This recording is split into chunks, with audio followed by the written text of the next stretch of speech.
So without any further ado, let's get back to where we left off from last week. So we are now heading into the flourishing metropolis of Edo, modern Tokyo. And we're somewhere in the 18th century. And this is an incredible city that has really grown up from very little within a very short space of time. And it's dynamic. It's a dynamic metropolis. And I'd like to start also with a little word on colour. So obviously the exhibition title is Edo in Colour, Prints from Japan's Metropolis. And we started off really sort of borrowing something from the tradition in Japan, and it's actually a tradition originally borrowed from China. So in Chinese tradition, there are 5 elements, there are 5 cardinal directions, and there are 5 colours. And this is all transmitted to Japan and becomes a big structuring principle within Japanese arts as well.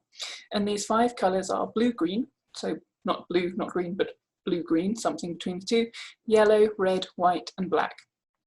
And we borrowed these to sort of give me a way to structure the themes of the exhibition. So in the previous talk, Selling the City, we picked up with the foundational printers black ink, the publishers who were driving the process, how woodblock prints were made, how they were distributed, and really how they formed part of this incredible growing city, this growing culture, and the dynamism of Edo as represented through the publishers driving this print market. And today we've got 2 more colours to add to our palette. So today we will be adding the crimson face paint of Edo's stage stars and looking at Kabuki and the Kabuki theatre, and also the green houses of its licensed prostitution district, the Yoshiwara. Now these 2 places, the theatres and the prostitution district, were known at the time as akusho, the dangerous places or bad places. And so as we enter these dangerous places, we should think about another significance of colour in Edo, Japan. So in Buddhism, within Edo, Japan, colour also represents the world as visually perceptible.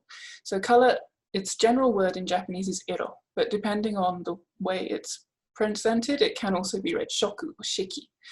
And in certain contexts, colour is what is the things to which humans experience desire. So in Buddhism, the world of the visually perceptible is what you're kind of trying to get away from. And you're trying to get away from these material desires. And colour is one of the things that represents those things we desire. So from that, colour then becomes translated as something like eros, passion or desire. So iroke is sex appeal. And shikido, the way of colour, is sexual connoisseurship. And in this talk, I won't have any sexually explicit images. That said, sexual themes will form part of the discussion. So just to mention that here for you now. Because today we're going to be stepping into the floating world. Now, the floating world is probably a term that many of you have heard, but what exactly is the floating world? The floating world is a world within a world. It's a demi-monde. And it's not just within Edo. There's also floating world culture within Kyoto, Osaka, other places across Japan, because the floating world is not a physical place, it's a way of being. It's about enjoying the fleeting pleasures of life's transience. And the original expression, again, comes back to a Buddhist term. Now, the Buddhist term is ukiyo, and that is the world of suffering, the world of sorrows. And it's this attachment that people have to the world of sorrows that is sort of part of that sense of transience, when instead we should be looking towards rebirth in the Pure Land. But in the Edo period, the word ukiyo gets switched slightly. In fact, they changed the character for the first part of the world. So instead of being the world of sorrows, it becomes the floating world. And the floating world has something more of a hedonistic direction. Still all about transience, but in a slightly different way. So the classic definition of the floating world is given by Asai Ryoi in 1666. And after noting that fretting will only cause indigestion, something we should all take note of, he says, "Cross each bridge as you come to it, gaze at the moon, the snow, the cherry blossoms, and the bright autumn leaves. Recite poems, drink sake, and make merry. Not even poverty will be a bother, floating along with an unsinkable disposition, like a gourd bobbing along with the current. This is what we call the floating world."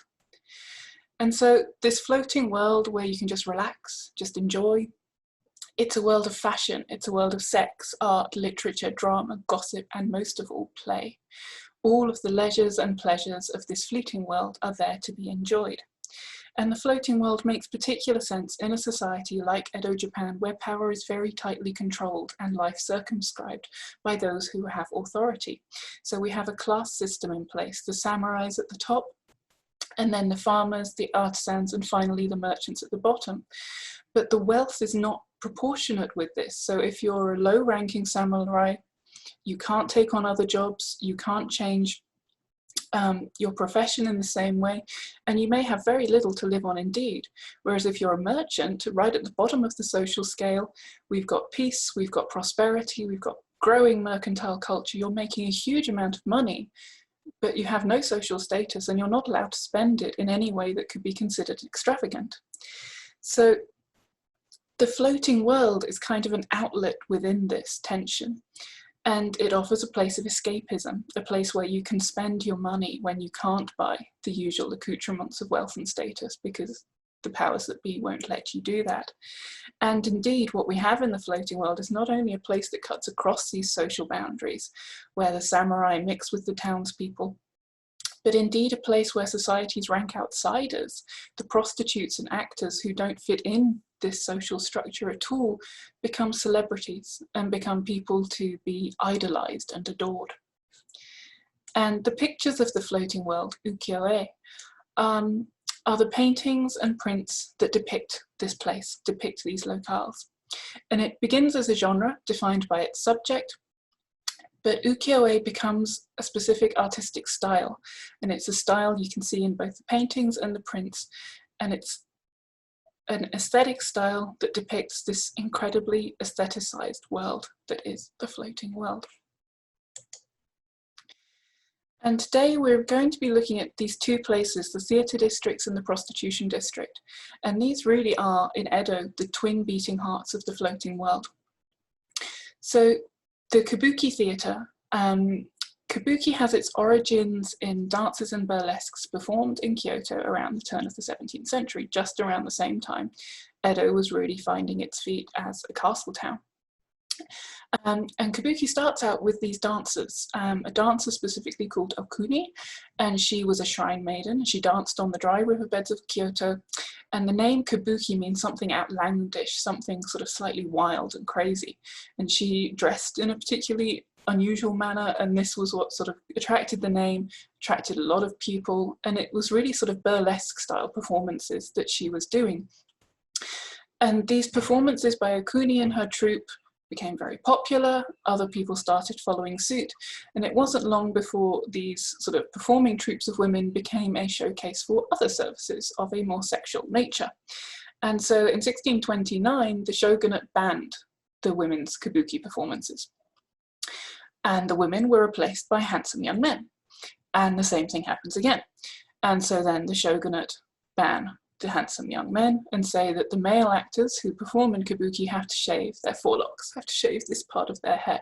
And this is really the thing that is invested with the most sexual appeal in Edo, Japan.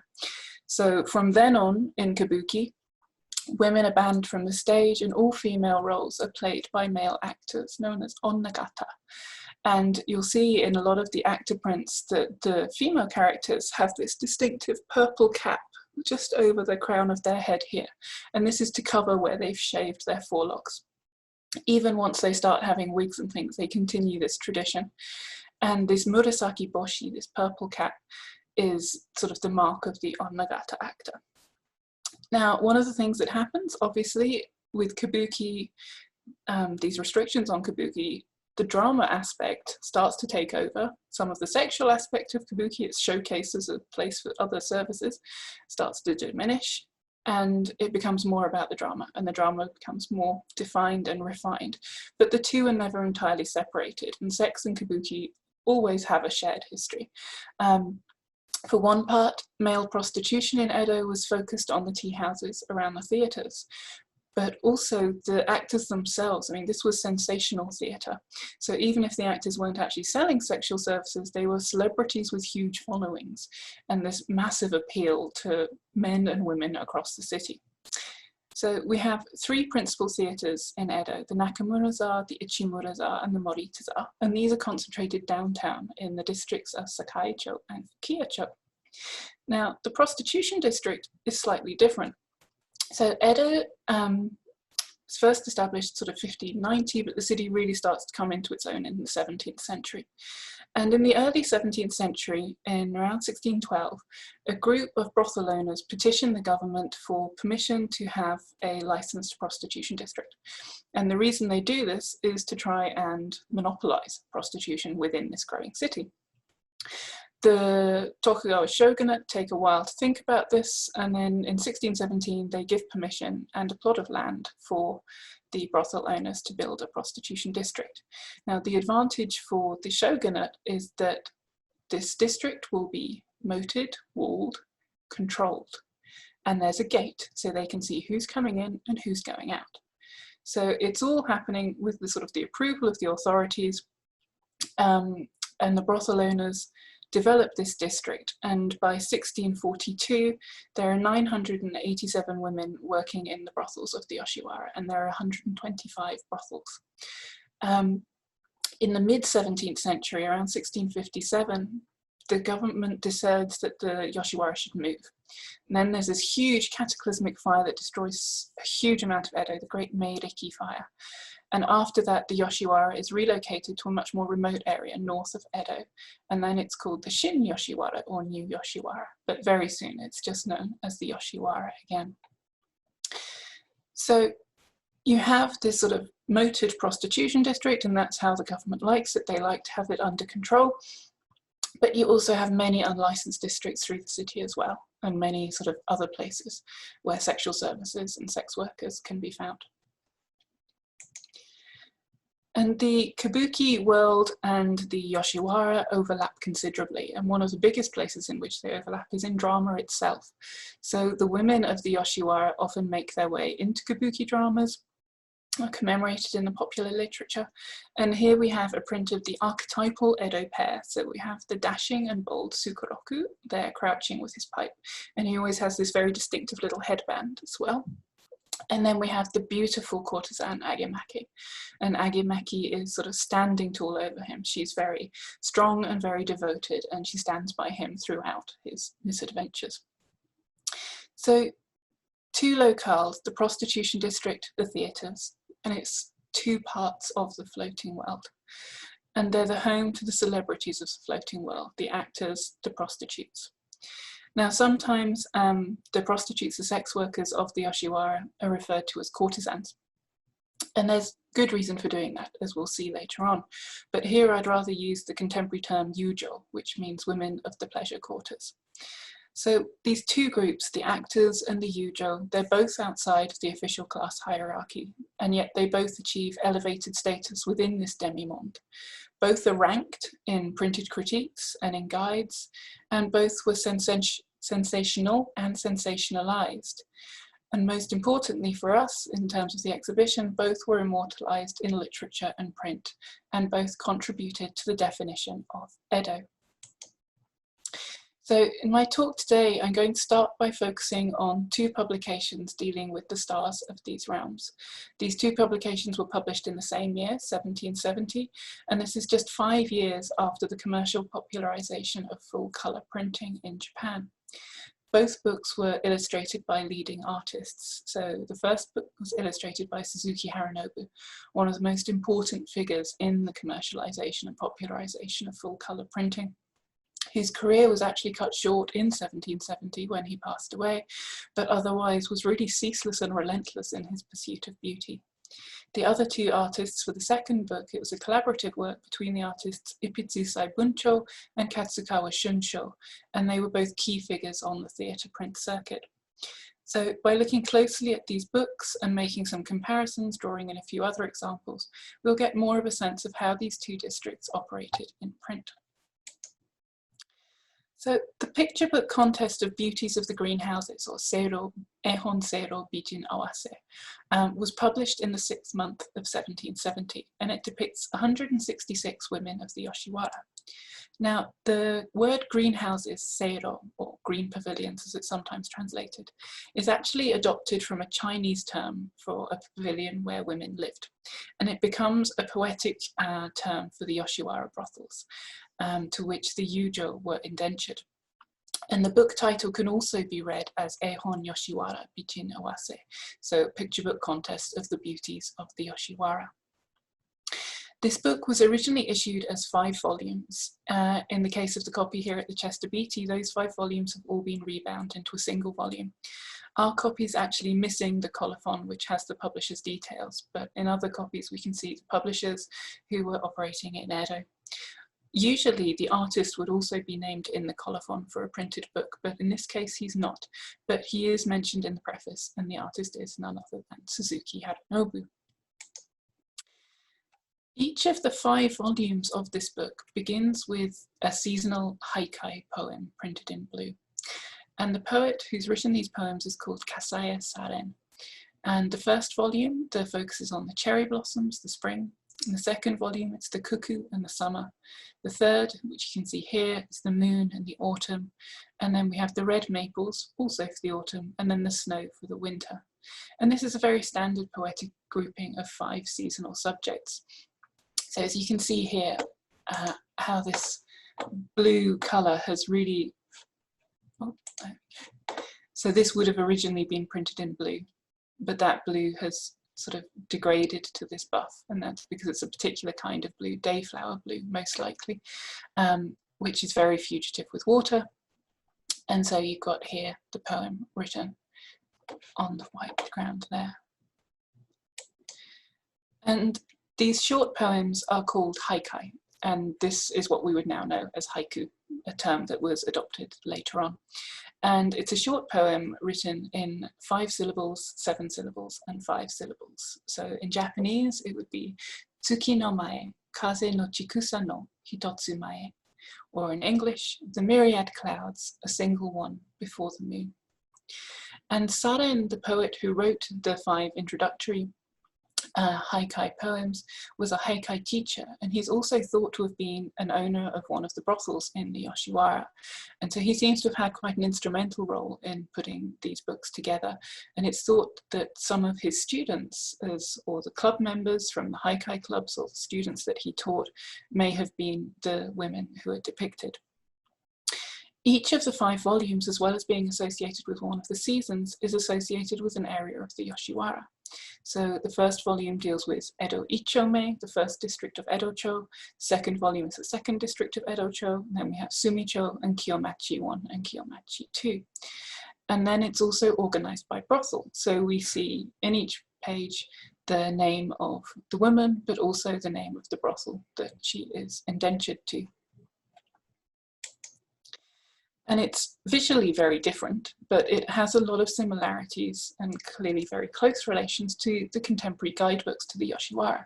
So as I mentioned in the first talk, the prints that we have, the printed books that we have here in the Chester Beatty, that's just really one part of a massive print culture that's operating through Edo in the Edo period. We have critiques, we have guides to places, gazetteers, maps, all kinds of printed materials operating throughout the city. It just happens that the single sheet prints and the printed books are some of the sort of more artistically interesting, and so those are what museums have generally collected, but there's a whole huge amount of printed ephemera driving the culture of the city through the Edo period. And the Yoshiwara guidebooks, the Saiken, are one of those media. And these are really directories to the Yoshiwara. They're small guides, just printed in monochrome, and they're typically issued twice a year, in the spring and in the autumn. And it's a catalogue of the meeting houses, the ageya, the tea houses, and the brothels in the Yoshiwara prostitution district. So this is just one example from 1762 here. And it starts with this schematic map, which you often find. So here we have the road coming into the Yoshiwara, the little gatehouse for people to be checked, and then the Great Gate here. So Great Gate is written there. You come through the Great Gate, and this is this main central boulevard running down the middle. And then here we have Edo Ichome, first district of Edo, Edo Nichome, Edo second district, and Sumicho down here. And then once you've come through, so this is sort of the continuation of that street, then you have the listings of the brothels. So this is the starting of Edo Ichome. So here we have the flag or the curtain with the mark of the Matsubaya house, one of the big important brothels and occupying a very good position here at the start of Edo Ichome. And then after this flag there, we have the list of all the yujo, the women working at the Matsubaya brothel. And we have these marks above the names of each of the women. So we have three kinds of marks we can see here. The first, this mark here, is a double mountain with a dot underneath. And this is the highest rank of yujo, either a yobidashi chusan or a chusan. And these women would get the highest fee for their services in the Yoshiwara. We then have the double mountain without the stop. And this is the zashiki mochi. So these women would have a living room as well as their sleeping room. So they're sort of the second tier in the Yoshiwara. And then the third tier is the single mountain here. And these women would only have one room within the brothel. And then the women with no mark are generally the shinzo. But we also have a few other things specified in here. So the names in the corners here, these are the yarite, the brothel madams. And then when you have these highest ranking yujo, they have two names written beside them. And these are the names of their little attendants, kamuro, who were the sort of the child attendants who would work with each of the courtesans. And if we go back one, you can see here we've got the double mountain with the spot underneath, but actually a blank space where we would normally expect a name. And that means that there's kind of a vacancy, really, that they have in the Matsubaya house, would usually have 6 yujo at the highest rank, but at this point in time they only have 5. So they haven't promoted any of their yujo to the highest rank. So they have one space sort of ready. And these are all sort of high-ranking brothels, high-ranking yujo, but prostitution, even within the Yoshiwara, there's all kinds of levels. And it's really about price, but also accomplishment. And that's how it's sort of decided. But it's something that you see in prints as well, not very often, but occasionally. So here we have those same marks from the guidebook being reused to give the sort of top decorative border in a beautiful full color print. So these are all the women in Edo Ichome again, and it's the Ogiya house. And so we have the name of the yujo and her 2 attendants written there. And then here, this is actually very lovely. The cartouche for this print is in the shape of a folded love letter. And here, one of the courtesan's attendants is handing her one of these little folded love letters as well. And you can actually find this same yujo, Matsukaze, of the Ogiya house in Seiro Bijinawase, in the picture book of the green houses. So some of the other guides that were available for the Yoshiwara were more like commentaries, and those could obviously get very large indeed. And the briefer directory style, much like this, becomes increasingly common. Part of the reason for this is the sheer number of women working in the Yoshiwara. Between the 1740s and the 1760s, it's thought that there are around 2,000 to 2,500 women in the Yoshiwara brothels. And that's considerably more than a century before, when there was maybe under 1,000. And it goes up to 3,000 as well. But the other thing is the ranking. So we have these high-ranking women here with the double mountain with the spot underneath. But actually there used to be a much higher rank within the Yoshiwara. And in the 17th century, the highest rank was the rank of the Taiyu. And the Taiyu were immortalized in literature and sort of the ultimate among the Yoshiwara women. But by 1761, they'd completely gone. To become a Taiyu, you had to have a huge amount of training, you had to get through an interview process, you had to be beautiful, you had to have all these accomplishments and achievements. And for someone to patronize a Taiyu, for a client to see a Taiyu, they had to have a huge amount of wealth at their disposal. And the Yoshiwara really changes. So in the 17th century, the patrons, the clients of the Yoshiwara, are phenomenally wealthy.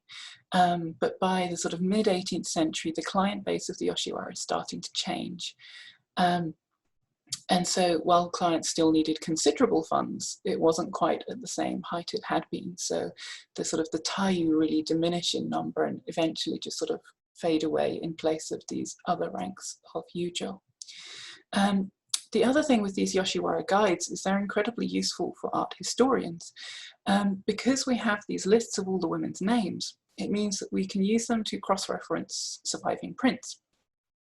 And so we may have a print that has no date, we know the artist, we know the publisher, and that narrows it down a bit, but we can then look at the Yoshiwara guides to see when that woman was working in the brothels of the Yoshiwara. But there is a tricky part to this, and that's because the names are actually the property of the brothel. So the name is not the personal name of the Yujo, it's something that the brothel controls, and some of these names are famous names that are handed down sort of after and after and after. So you have to always be a bit cautious that the name hasn't been reused. But the women that are featured in Harunobu's picture book of the Green Houses can all really be found in a specific guidebook, the 1770 Yoshiwara guidebook Kinjo Sui, or Affinity of Metal for Water. And though in this publication, he doesn't mention the rank, he doesn't use those rank symbols. It's only really the Yujo of the higher ranks, and they're generally put in the order that they appear in the Yoshiwara guidebook, so that ranking is reproduced. So who is Suzuki Harunobu? So as I said, Harunobu is really one of the key artists for the popularization of colour. He's working as a print artist before 1765, but in 1765 is kind of this watershed moment with the introduction of the full colour print. And Harunobu is the one who really sort of sees the commercial potential of this. It's something that's used for private commissions to start with, but he pushes and he comes up with a name for these prints, the Azuma Nishiki-e, or brocade pictures of the East. And he really sort of sets the stage for colour. He also has a very distinct idea of beauty, and the women that Harunobu depicts are these very willowy waifs. It's women of the prostitution districts, but it's also what are known as kanban musume, or billboard girls, and these would be beautiful young women who would work in tea houses or small shops, and it would basically be a way of drawing customers to the shops. And these were the kinds of women that Harunobu depicted. He's not actually explicitly named as the artist in the book, but his name is noted in the preface, and it also appears here. So this is an image of Meizan of the Chojiya house, and she's looking at a Nishiki-e print. So she's looking at one of these sort of classic prints of a parading Yujo with her two attendants. And then we have a wrapper for the print here sitting on the floor. And the wrapper on its front says Azuma Nishiki-e, so Harunobu's sort of trademark term for these new colour prints. And then we have here Harunobu's signature, Suzuki Harunobu Hitsu. So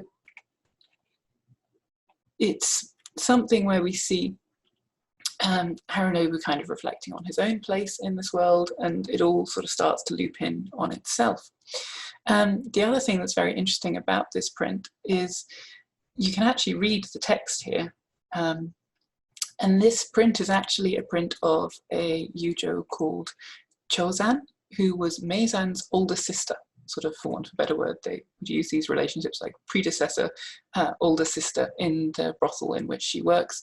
So you have the Yujo Meizan looking at a print of Chozan, and the little butterfly hovering here is actually also a reference to Chozan's name, Cho meaning butterfly.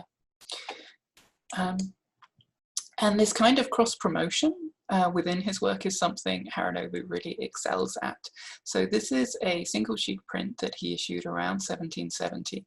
And here you can just see in this detail, we've got two women preparing tea, and another woman comes in and she's holding some books in a wrapper. And again, you can read the title of this book and it's quite clearly Seiro Bijin Awase. And then again, Harunobu's signature. So we've got here a copy of the picture book of the greenhouses being presented in one of his single sheet prints.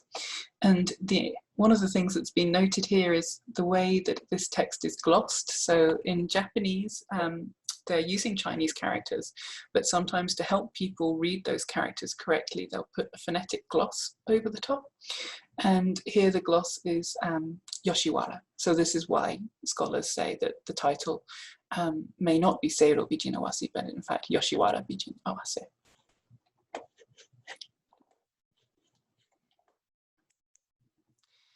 And the book is beautifully printed in the full colour that Harunobu is so famous for promoting. So you've got these really sumptuous colours, lovely greens, lovely pinks, beautiful soft purples, and one of the really special things about Japanese printed books is that the colours often preserve so much better than they do in single sheet prints, just simply for virtue of the protection that they have within a book. It's also exquisitely carved, and it's quite likely that there was some financial backing for this book from the brothels or even from the women themselves who are depicted in it. So how are they presented in this book? And that's really sort of what I want to look at now. So the first thing to note is none of the women in the book are shown having sex. Now, Harunobu designed many erotic pictures. So in Japanese, these are known as shunga, or spring pictures. And these were officially banned within Japan, but they were widely tolerated in practice. Though there were periods in which restrictions were more strictly enforced, generally, shunga were available throughout the Edo period. But in fact, the Yoshiwara, while it is a brothel district, while it is a licensed prostitution district and therefore entirely about the selling of sex, it's never just about sex in the Yoshiwara. The Yoshiwara does occasionally feature, or does feature in shunga albums, or women, the yujo from the Yoshiwara will feature in shunga albums, but not in the numbers that might be expected given the popularity of the Yoshiwara and its women in other forms of print. Actually, they're less frequently represented in shunga than people might expect. And frequently what we see in shunga is instead ordinary men and women in interesting and humorous situations. There was actually an erotic spoof version of this picture book of the greenhouses, but I haven't found it yet. So what we have instead is a book that's coming from within the Yoshiwara when we have the picture book of the greenhouses. And more importantly, it's looking at how the Yoshiwara presents itself. So this is just an example here for you. Obviously, there is nothing explicit happening in this image. But we often get asked, you know, do you have any shunga in the collections at the Chester Beatty? And technically, yes, we do. We have at least 2 prints that belong to shunga albums, and this is one of them. What happens in shunga albums is often the first print is much more sedate than those that follow, and it's kind of a gentle introductory plate. And so it sets the scene rather than showing explicit erotica. And so the 2 prints we have are both these sort of cover pictures, really.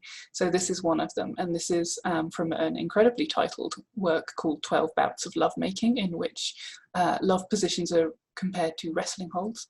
And it's by Isoda Koryusai, one of Harunobu's followers, and it was published, well, printed around 1777. And the other thing that we have generally associated with the Yoshiwara is these incredible portraits of the parading yujo, wearing their finest dresses with their little attendants beside them and sort of strutting and showing off the fashions. And there's a little bit of that in Picture Book of the Greenhouses. We definitely have this beautiful colour printing, we have this exquisite carving, so you get really beautiful depictions of clothing and fabrics and patterns, but it's not really the main focus at the same time. So in fact, of the 166 women who are shown in the picture book of the greenhouses, only 10 of them are shown in this sort of classic parading pose. So here we have one, you can see she's got her heavy gaiter on there. So she would be parading up and down sort of the main street, going from possibly from her brothel to the assignation house or one of the meeting houses. And this is a view that people to the Yoshiwara would you'd go to the Yoshiwara just to see these beautiful women parading in these incredible clothes. And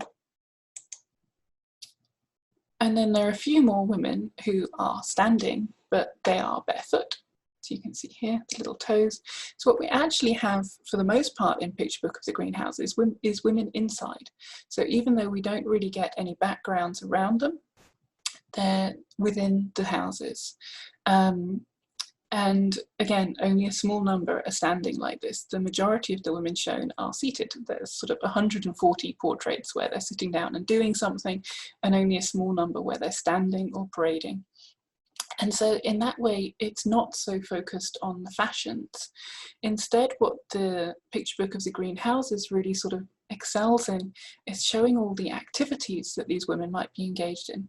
So we have them playing music, women writing letters, examining paintings, playing with pets, arranging flowers, playing little games with each other. And that's really what the picture book is presenting the women as doing. And we also have women just relaxing, and many of them, in many cases, reading as well. So it's a different kind of intimacy. It's not erotic intimacy. It's sort of seeing them at their rest, seeing them at their leisure. And again, this is where the detail of the carving is really fantastic, because we can actually see what they're reading. So if we look at Nishikigi here on the right, we can see the title of the book she's reading here. And this is actually a copy of Fuga Wakashu, an imperial poetry anthology compiled in 1349. And this is partly a trick Harinobu likes to pull. It highlights the quality of the carvers that he's working with, but it's also something that shows not only the pervasiveness of print culture, the pervasiveness of media, but that shows these women as incredibly cultivated, incredibly sophisticated. You know, she's reading a volume of an imperial poetry anthology. In another print, we have the Yujo Tama no I, and she's leaning on a bookcase. So this is a box that would be full of books, but it's actually one book. And it's The Moon on the Lake commentary of the Tale of Genji, or Kogetsusho. And this, you'll all have heard of the Tale of Genji, Murasaki Shikubu's incredible masterpiece. And the Kogetsusho was a commentary with annotated edition to sort of make sense of this ancient text and give commentary on it, that was published in 1673. So while the Tale of Genji had been sort of essential reading for women of the aristocracy for centuries, by the Edo period there's a new readership, and so this is a very weighty commentary, like this whole box would have been for this one book, aimed at a new readership. And so what we're seeing in the Picture Book of the Greenhouses is the women being presented in a way that highlights their learning, highlights their sophistication, their cultivation, their talents in flower arranging. But really beyond their names and their poems, so here we have Tamanoi's name and then the poem which is ostensibly by her, we don't get any real attempt to distinguish between them. The faces are all entirely conventionalized beauty. There's very little to differentiate from woman to woman. And even the names, as we know, are the property of the brothel, and they are handed on. So what we have in the Picture Book of the Greenhouses is the women collected together, not only following the structure of the guidebooks and the directories to the Yoshiwara, but in a sense as a guidebook, that the Yoshiwara may have been selling sex, but that was only really one part of what it sold. And it was a world within a world. It has its own language, it has its own rituals, and here it's highlighting really the cultivation of the women who work in its brothels. And at this time, there are actually certain knowledges and behaviors expected of clients to the Yoshiwara as well. And we have the development of the tsu, this kind of sophisticated connoisseur who would frequent the Yoshiwara, would know all the names, would know sort of who was the leading person. And the Picture Book of the Greenhouses ties into this whole culture of sophistication. And part of that is about differentiating the Yoshiwara from the unlicensed prostitution that's much more freely and much more cheaply available across Edo. The Yoshiwara has to have a sort of selling point, partly because of the costs involved. So the fee for engaging one of these yujo would be something that a commoner might live on for around 2 to 3 months. It's 3 bu. So this is a very significant amount of money, even with the sort of none of the taiyu of the earlier days. And the Yujo are really being sold on their sophistication, on their cultivation. And it's this combination of fashion, beauty, knowledge, and cultivation in different arts that makes them the personification of chic and a match for the visiting connoisseur. So to go to a slightly different world now, to look into the world of kabuki, this is the picture book of the stage in fans, which was also published in 1770. In its first edition, it had 106 portraits of actors, all depicted half-length portraits in these distinctive fan-shaped cartouches. It was published in spring of 1770, actually a few months before the picture book of the Green Houses. And this makes it the earliest Japanese book to really make full use of this full colour printing. And it does it with really tremendous skill and tremendous effect. It was also incredibly popular. So it must have been quite expensive at the time, but we know that there were reissues of it within not much time of it first being published. So the Chester Beatty volumes are actually from an early reissue. They have some additional images that aren't found in the first edition. And it's thought that this early reissue may have been published as soon as winter of 1770, so really just a matter of months after it was first published. And this would have been the time of the Kalmise, a particular ceremony sort of marking the beginning of the theatre season, the face showing of the different actors. And the real significance of the picture book of the stage in fans is to do with likeness. So in fact, the thing that is really almost entirely absent from the picture book of the Green Houses, this sort of an attempt to differentiate between the different women beyond a standard conventionalized beauty. In actor portraits, we're going completely the other way, and we have this trend towards likeness. And the picture book of the stage in fans is the codification of that trend. And in each image, we get incredible layered identities. So we have an actor who's dressed in a stage role, but that stage role isn't named. Instead, we have their acting name and their poetry name. So I'll show you here, this will be his actor name, and then their poetry names in the lower corner. And these layered identities are really typical of the floating world, that you have sort of more than one role in these different layered worlds. So there are two artists behind this book, and those artists are Katsukawa Shunsho and Ipitsusai Buncho. And they're both particularly associated with the kabuki world, with the world of the theatres. But as is fairly typical for the time, and it's the same for Harunobu, we know very little about them. All we really have are little bits of information and hearsay that are passed down in later histories. So Shunsho was a pupil of Katsukawa Shunsui, who was himself a pupil of Miyagawa Chosun. So if you remember that painted scroll I showed at the beginning, he's the pupil of Miyagawa's pupil.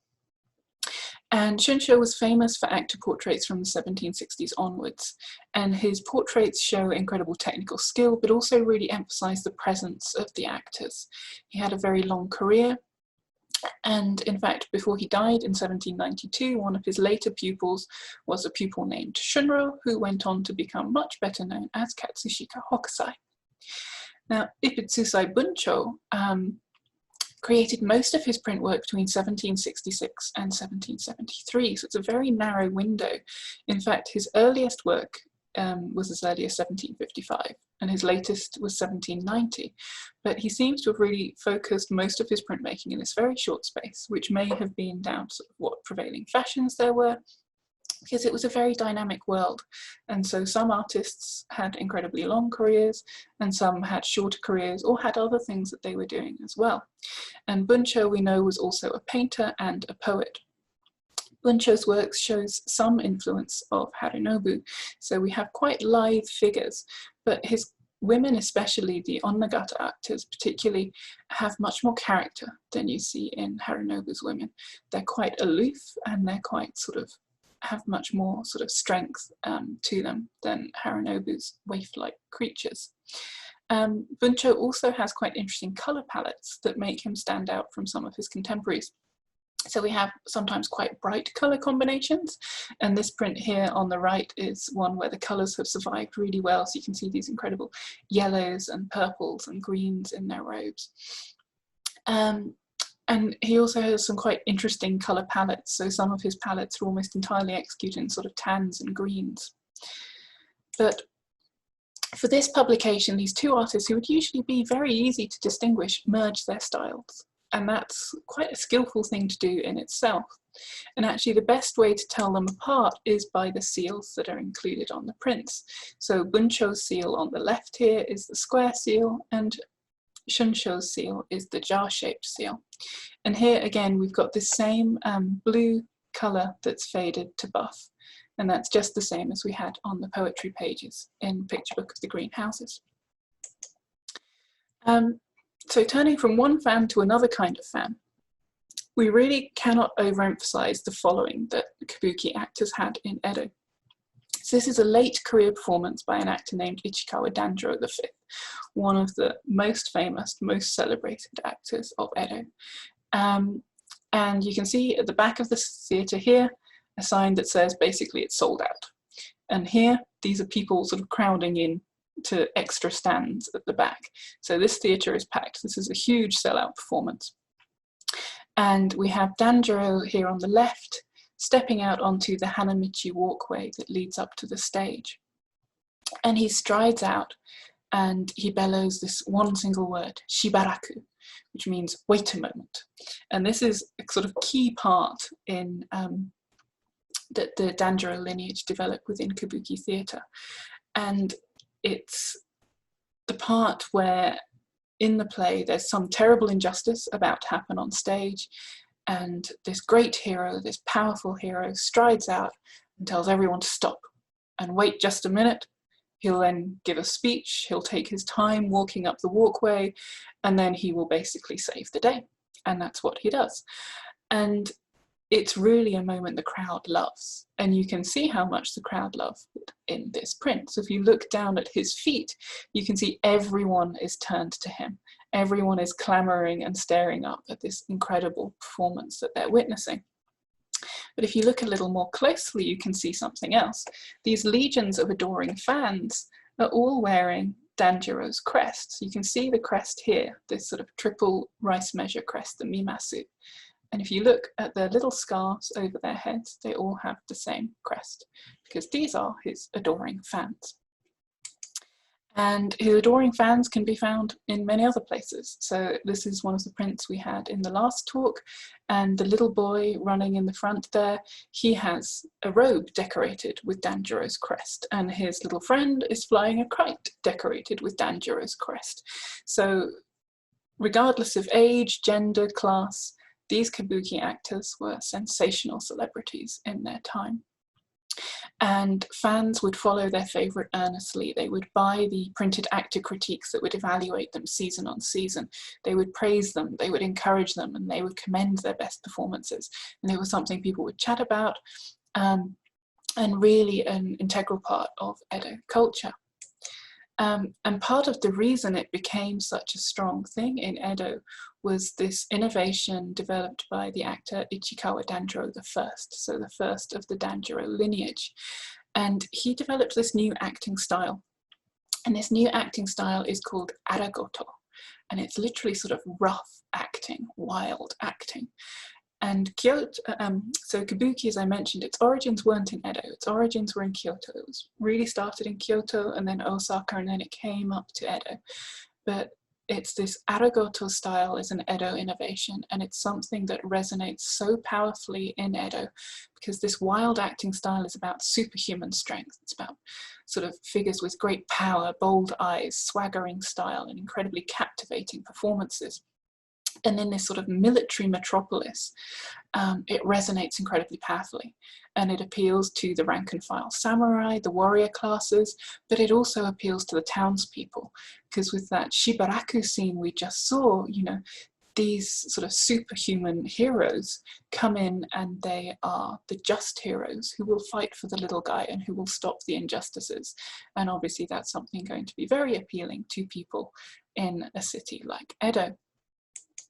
But it's not just this kind of hyper-masculinity that we see. The stage in Edo and more widely also provided icons of femininity and fashion.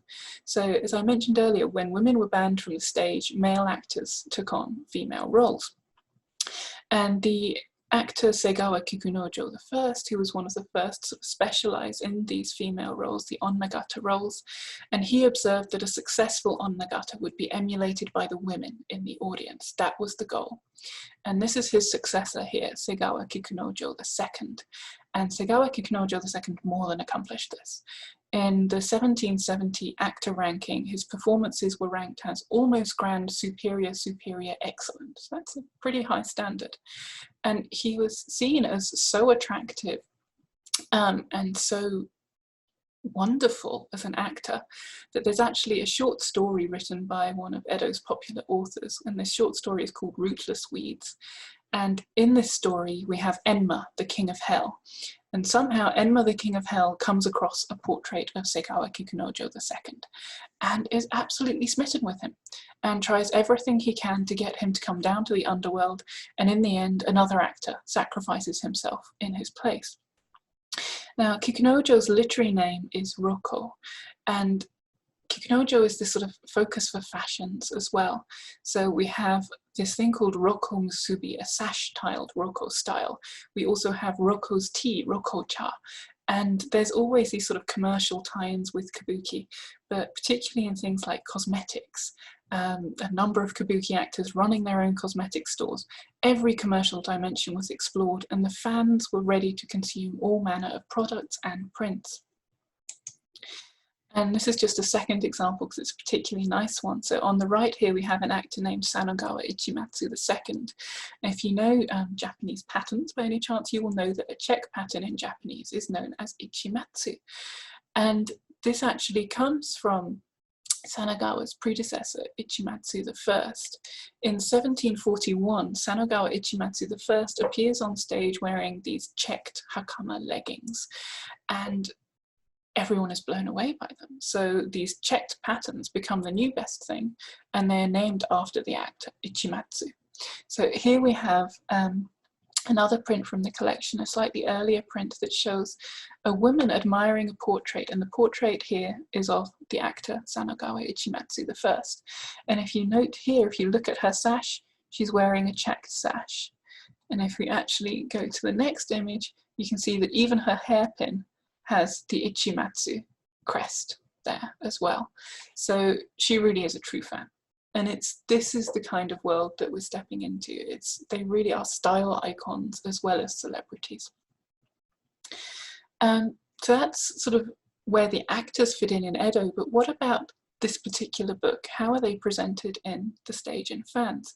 So as I mentioned, the key thing here really is this starting of likeness.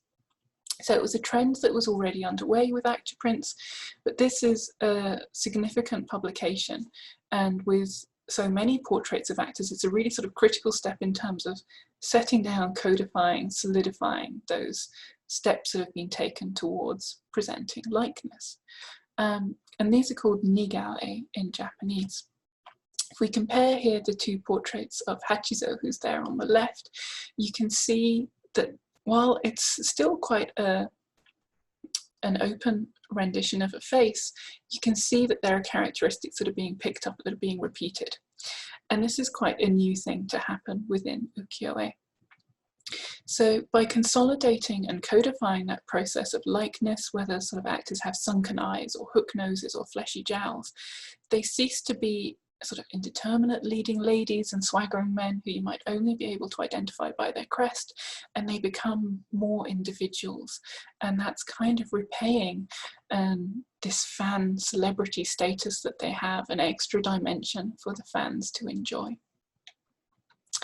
The other thing that we have in this book is its incredible luxury. It's a vibrant color printed book, full with beautiful colour, really careful carving. The patterns on the robes here are incredible. And this is very different to what we have with most actor prints, which may be beautifully carved, but are much more ephemeral in their nature. They would be tied into a specific performance, they would be tied into a specific role. And here we have the actors presented in some of their iconic roles and moments, but in a way that sort of has more of a permanence as well, more of a persistence. So it's something that people could really treasure. And this other aspect we have is sort of the literary nature. So I just go back a moment. As I mentioned, in each case we have their actor names, but also their poet names, which you can just about make out here where the blue has deteriorated. And this is because the actors, like many others in Edo, were part of these different overlapping circles. So we have two kinds of poetry that are really flourishing at this time, the haikai, the 575 poems, and also the kyoka poems. And it's sort of all these different cultural pursuits layering together is really what gives the floating world its incredible richness. And so by having these poetry names, it kind of suggests a knowledge of their hero beyond the stage persona. And any of you who saw the Art of Friendship exhibition here in 2017 may remember this particular book, and will remember well that the kyoka are short, witty poems. And it's a scene that really crossed class barriers. So we have writers of samurai stock, actors and artists all working together on making these poems, and then eventually collaborating also on beautiful prints. So here again we have the incredible actor Ichikawa Danjuro V, and here he's got his kyoka poetry name of Hanamichi no Tsurane, named after the Hanamichi walkway. And he's shown here with a writer named Torai Sano. And it's thought that the artist Shunsho may also have been involved in the poetry scene. So it's sort of these interconnections are always happening within ukiyo-e. Now, the picture book of the stage in fans is framed at the beginning and the end with some slightly different pictures, and these are just two of them here. So we have something more of the ceremony of the theatre to sort of give the context for all these actor portraits. So at the beginning, we have an actor's wig and dressing table backstage. And then at the end, we have part of the Kaumise ceremony, the ceremony that opens the theatre season. And this book is quite experimental in many ways. And it's sort of this idea of a world beyond the stage that really has kind of the biggest impact on what will follow. So for time, I'm just going to touch very briefly on two more books that I'd like to introduce that will both be featured in the exhibition. So it's really just to emphasize that all of what's happening in these prints, in these books, is incredibly dynamic. And the first of these is picking up on that sort of world beyond the stage. And this is Amusements of Actors on the Third Floor, which was published in 1801 and is by the artist Utagawa Toyokuni. And it continues this backstage insight into the actor's world, albeit in a slightly tongue-in-cheek manner, because how else would things be for the floating world? And there's this sort of constant interest in actors, the scandals, their love lives, all kinds of things. So here we have, first of all, some actors in their dressing rooms. And the third floor is actually, technically in Edo, you're only allowed to have two floors. So the theatres got around this by saying they had sort of a middle second floor and an upper second floor. And that was because they needed to separate the dressing rooms of the actors who played male roles and the male actors who played female roles. All made perfect sense at the time. So here we have the dressing room for the onnagata actors, and then the stairs up to the other dressing room. And we don't just see actors in their dressing rooms in this book, we also see them visiting the beach and looking fairly grumpy about it, as it happens. We see them rehearsing, going through a dress rehearsal with all the musicians. And we see them, my personal favourite, kicking back on their pleasure boats. So in each case, the actors are identified. And they're identified through these little labels. They're not wearing crests on their robes, but you see each of these little labels tells you exactly who's who. And my personal favourite here is the actor Ichikawa Komazo, who just has this incredibly dignified look about him, as he sort of nonchalantly has one hand back extended for more sake, and this little lovely white scarf around his neck. And another book to sort of introduce, published around the same time, is the picture book of annual events in the green houses, Seiro e Honnenju Gyoji. So this is going back to the Yoshiwara, and this is sort of 35 years after the picture book of the green houses by Harunobu. Now the Yoshiwara, as well as sort of highlighting the cultivation and sophistication, also boosted its standing by having a number of festivals that it had to really bring more people to the district. And this is ostensibly the basis for this pair of books, the annual events in the green houses. And it was an emergent genre within Edo publishing at the time. There were a huge amount of festivals and things happening in Edo, an incredible diversity of entertainments to be enjoyed, and these sort of annual events style books start cropping up more and more.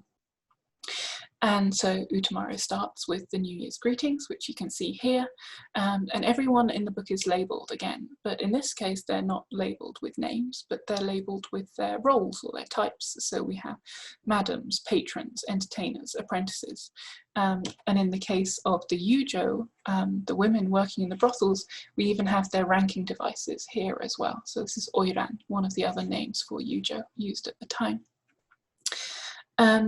But it's not all about these annual events. In fact, most of the second volume is more about what the sort of the rites and rituals of the Yoshiwara.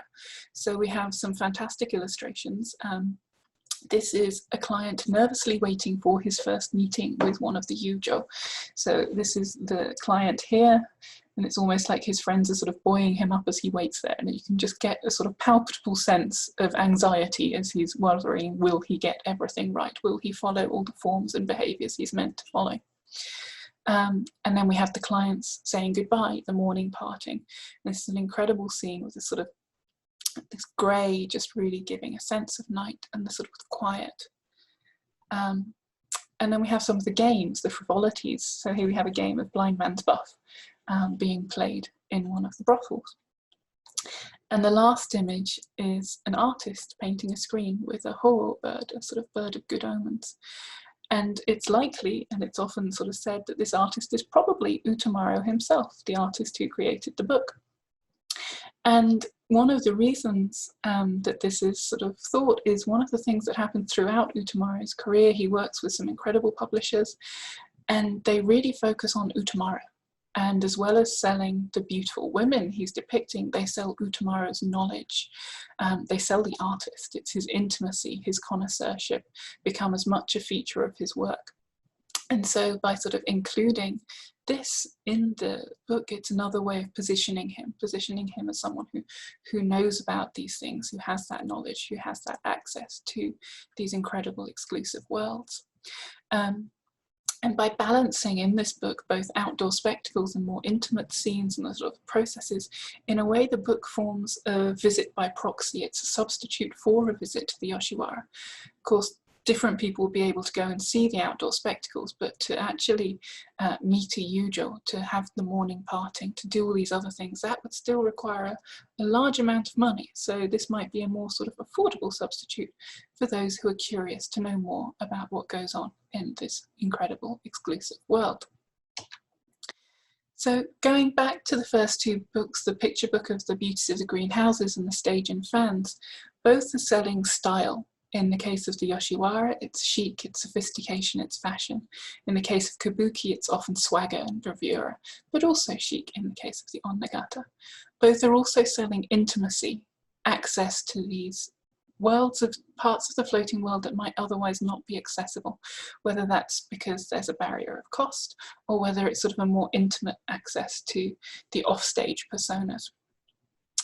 And in the Yoshiwara, we have these women who are named, we know the brothels they work out, but really beyond that it isn't doing much more than the directories do in terms of identifying them as individuals.